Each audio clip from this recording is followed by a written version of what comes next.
What is a carer? A carer is someone who, without payment, provides help and support to a family member or friend who may not be able to manage without help because of frailty, illness or disability. This can be an adult caring for another adult, parents caring for ill or disabled children, or young people under the age of 18 who care for another family member. They may not recognise themselves as a carer, seeing themselves primarily as a partner, friend or family member, as the person they care for may have gradually needed more support over time and caring for them has just become a way of life. How can staff identify carers? Ask the question, are you a carer? Keep information on the ward so that carers can self-identify and acknowledge their role. Keep an eye on who regularly visits the patient.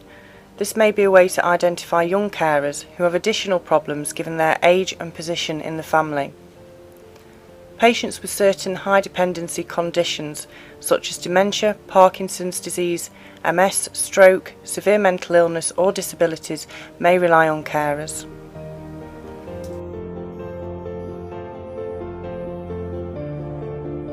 Hello, my name's Denise. I've got a son called Christopher who's got cerebral palsy. Christopher's 28 years old but was diagnosed at 8 months old. He was born like it through stopping breathing. Birth asphyxiation caused 2 bleeds on the brain, which have then given him brain damage. Caring for Chris is 24/7. He needs constant attention. Although in his mind is all there, he's got quite good vocabulary, but he still needs someone with him 24 hours a day. He can't get himself a drink, he can feed himself if you cut the food up for him, he can't walk, he can't bathe himself, he needs help getting dressed. Every aspect of life, he needs someone there.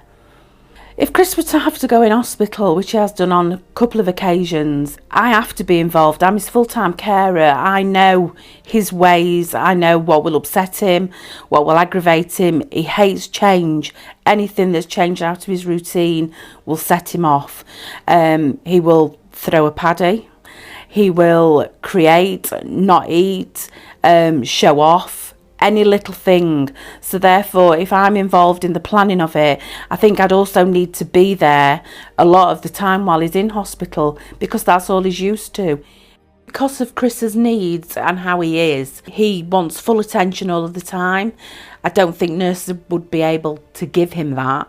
He would constantly draw attention to himself. So he wants somebody with him to talk to and just keep him going all day. He's got a quite bad speech impediment, had a lot of speech therapy for that. Chris now can totally understand what is being said to him a lot of the time, but I have to translate. He's used to talking to family and friends, but someone who doesn't know him well would maybe struggle to understand what his needs are and what he's asking for. On a previous hospital stay, I had to stay all night with him, sat in a chair at the side of his bed, which obviously isn't the best thing to have to do. Could have done with a little bed to put my head on so that I was stronger next day to be able to deal with Chris instead of tired out. He came home, we brought a bed downstairs because I was carrying him upstairs. Now, things are different now, but then I would have appreciated a little more help in setting things up for him. Me as a mum living on her own, having to cope with a child in full plaster with his legs pointing outwards was really difficult. So you need someone who's there, an appointee who knows maybe a bit about special needs, a bit about Alzheimer's, whatever the person's going in hospital for, to liaise with. You need a point of call where you can say, I've got a problem, what do I do? After discharge, I think the importance for me would be because of my ill health at the moment. Chris's needs obviously need looking at, but also so do mine these days. I suffered with a heart attack and now suffer with angina. I'm not allowed to do all of Chris's care. I can see to his basic needs, but anything over and above, get him in a drink, getting him his meals, I would need backup to help me as well as him. Currently, 1 in 8 people in the UK are carers. Every day, another 6,000 people take on caring responsibilities. Carers save the economy £132 billion per year, an average of £19,336 per carer. Carers allowance is the main carers benefit and is £62.10 for a minimum of 35 hours, equivalent to £1.77 per hour, far short of the national minimum wage. 625,000 people suffer mental and physical ill health as a direct consequence of stress and physical demands of caring.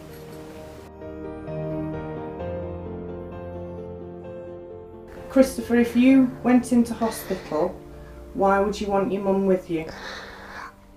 If I went into hospital, I would like my mum with me so she can translate what they're saying to me.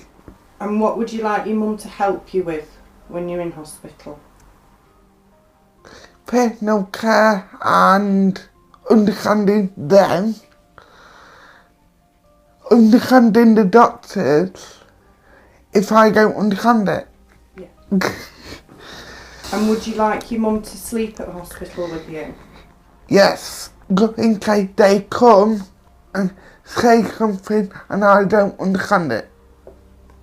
And how would that make you feel if your mum wasn't there? Quite worried. 'Cause I can't understand the doctors if they say something to me.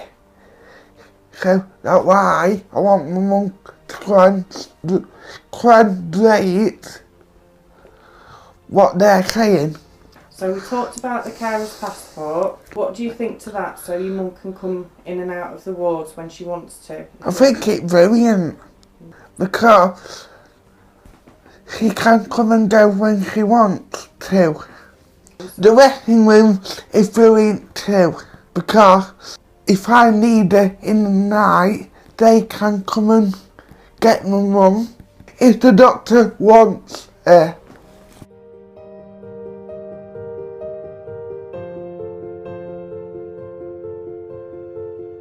Why care for the carer? The Office of National Statistics found a third of the carers without good support suffered ill health compared to those with good support. 77% of carers believe their own health had suffered as a result of their responsibilities. New estimates calculated by the charity Carers UK and the University of Leeds show the care provided by friends and family members to ill, frail or disabled relatives is now worth a staggering £119 billion every year. Carers' contributions now far outstrips the total cost of the NHS. Who will look after the cared for if the carer falls ill?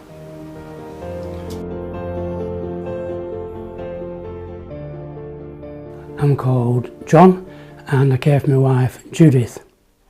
I think it's important to understand that I'm a husband and I care, but also I'm rather a specialist carer for my wife and I know things about her that other people don't know, and it could be quite crucial towards her condition. The idea of my wife being in hospital is quite frightening really, because she has lots of special needs. That's not obvious. She looks fine, but actually if she hasn't got the right food and the right supplements and the right rest, all sorts of things that's part of her condition here, then she'll go downhill fast. She was bedridden before we found functional medicine and found out why she was struggling, and so various things that are in normal food she wasn't actually absorbing. So we've got to take supplements and different sort of food all day, and that's a frightening prospect. How on earth do we sort that out? To have wild caught fish, for instance, grass-fed beef or lamb. You're not going to get that in a hospital ward. Maybe I'm going to have to take my own food in. Certainly I've got a box full of supplements. She's got to take many times a day from 7:15 in the morning till 10 o'clock at night. Each hour has got something I've got to do. She's got to rest for 20 minutes every so often. How do we sort that out? So the whole idea is frightening. The only thing that seems quite alright is discharge. As long as I've got an hour's warning, I could come home and hear everything is ready for her. For instance, we've got a stair lift, we've got a bath lift, we've got all sorts of things. Everything in this house that's tailor-made to looking after Judith. So I need to be involved really as an extra member of staff if possible. Now this passport sounds like a brilliant idea. If we can actually be like a member of staff to show a piece of paper or something to be registered with the nursing staff as an extra nurse, if you like, it would help me, my wife, and in fact the hospital, I think.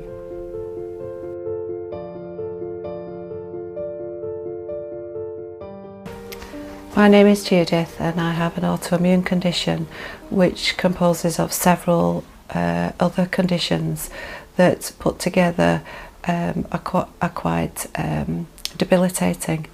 I think it's important for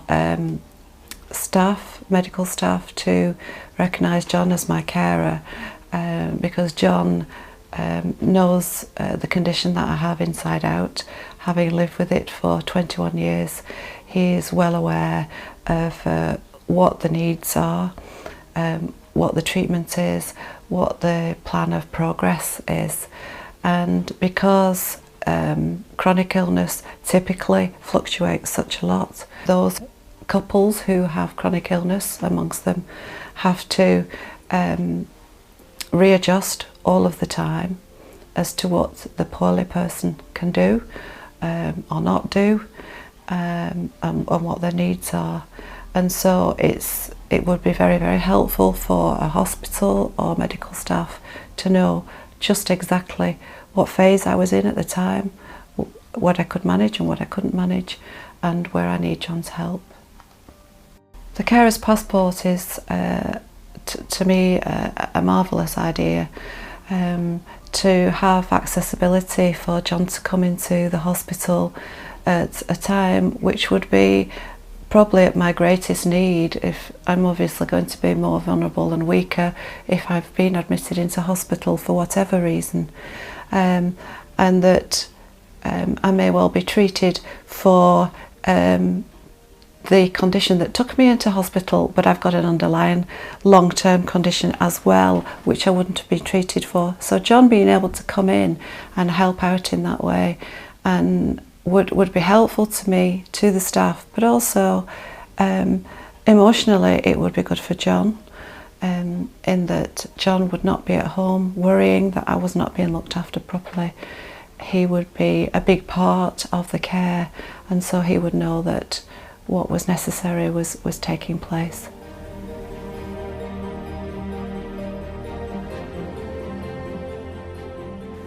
Why involve carers in patient care? Carers are the experts in the person they care for.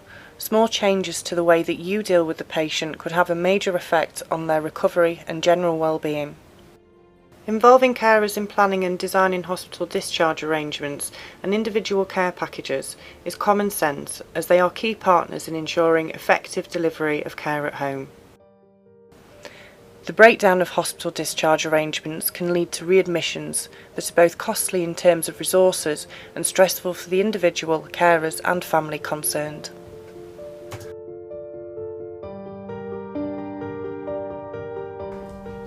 Hello.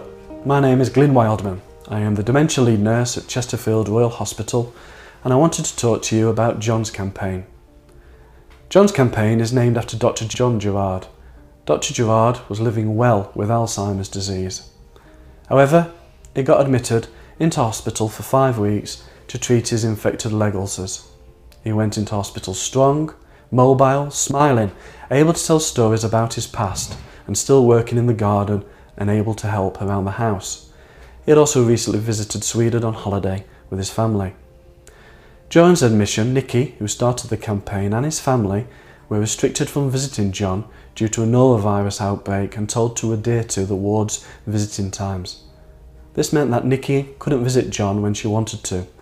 She was unable to assist the ward staff in delivering John's care and was not able to support her father. When Dr. Gerard was discharged from hospital, he was very frail, incontinent, immobile with no sitting balance. incoherent and generally bewildered. Dr. Gerard's health continued to decline and he sadly died shortly afterwards. Nikki and her family felt that if they were able to be more involved in his nursing care, they would have made a positive impact in John's well-being, and this would have made a significant difference in his mental and physical health. They would have been able to provide stimulation, regular interaction and activity in addition to what the ward staff were able to provide. Nikki felt that the restrictions placed upon her and her family had a significant impact on John. This prompted the 92-year-old mother of the co-founder of the campaign, June, who also lives with Alzheimer's disease, to write a letter expressing her thoughts and feelings about any possible hospital admission. What are we going to do to support this campaign? We are providing carers' resting rooms on every inpatient ward. This will provide facilities for refreshment, tea and coffee, recliner chairs and fold-down beds. We feel this will be a vital resource for all our carers and family members who want to spend long periods of time close to their loved one. We feel a carer's passport will empower our families, our carers, to come and visit their loved one on the ward when they want to. This will also help staff members identify who is performing a carer's role. Carers' comfort packs will also be available, which contain soap and other necessities like refreshing wipes. This will also contain a hospital restaurant discount voucher. This will enable carers and families to access choices of food and drink at a lower cost. Chesterfield Royal Hospital has always signed up to Derbyshire's Carers Pledge. To support this pledge, we have nominated Carers Champions on every ward. The Carers Champion will be a point of contact for carers who need any further information or further support. And staff will be giving out carers packs that contain information on what services may be available within Derbyshire. Carers can be referred to Derbyshire's Carers Association through the self-referral slip in the information packs or via the referral form on the hospital website. This will register them with Derbyshire Carers as a carer so they can request a carers assessment and receive future care and support for themselves and their loved ones. What difference will this make to patients and staff? I believe this will make a significant difference. Who knows the patient better than the family, than the loved one? How can we possibly deliver person-centred care if we know very little about the patient, the person? The families, the carers, will be an invaluable resource in helping the ward teams deliver gold standard care, person-centred care to people with complex needs. It is everyone's responsibility to acknowledge and make a record of carers. As a patient is admitted, please ensure you have asked if they have a carer and make a record in the patient notes. The carer will have their own sheet in the notes which must be completed. This will detail what the carer is prepared to do and what the patient's wishes are regarding their carer's input into the care whilst they're in hospital. Please also bear in mind that often carers are exhausted and may need the time their loved one is in hospital to recuperate, so as much as they can help with the care, they should not be expected to. Carers have a right to be involved with caring for the patient, discussions regarding the patient's care and discharge. Communication is key. Make sure you keep them as informed as possible and listen to their views on the patient's care. There will be carers packs and comfort packs available for distribution on your ward. The carers packs contain information on services to support the carer and a feedback form so they can evaluate and feedback into creating a better service. The comfort packs contain essentials such as toothbrushes and also a discount voucher for the restaurant. Each carer will be issued with a carer's passport. These are for the carer to keep. This details what they are prepared to do regarding the patient's care whilst in hospital and entitles them to flexible visiting hours. Each ward will be assigned 2 carers champions who are a point of access for staff, patients and carers. There will be times when it's not appropriate for carers to be on the wards, for example due to confidentiality issues with other patients. Carers are being made aware that this is a partnership in care and you may need to ask them to vacate the ward. What services are available to support the carer? Derbyshire Carers Association is a charity that provides free information, advice and support to the carer. They provide carers assessments which assess the emotional and physical effect of providing care in order to support the carer to continue healthily in their caring role. This may mean referring on to other services, giving them information on support groups and events, benefits checks and financial supports, or organising emergency planning for contingency should the carer be unable to continue in their caring role. You can refer carers to Derbyshire Carers Association for support or carers assessment through the self-referral DCA leaflets in the carers packs, online at derbyshirecarers.co.uk, or email info@derbyshirecarers.co.uk, or by telephone. There is also a referral form on the Chesterfield Royal Hospital website in the Patient and Visitors section marked Carers. The Chesterfield Royal Hospital has signed up to John's campaign, to Derbyshire Carers Pledge and to the Derbyshire Young Carers Pledge. Please take a minute to familiarise yourself with these organisations to strengthen our partnership working.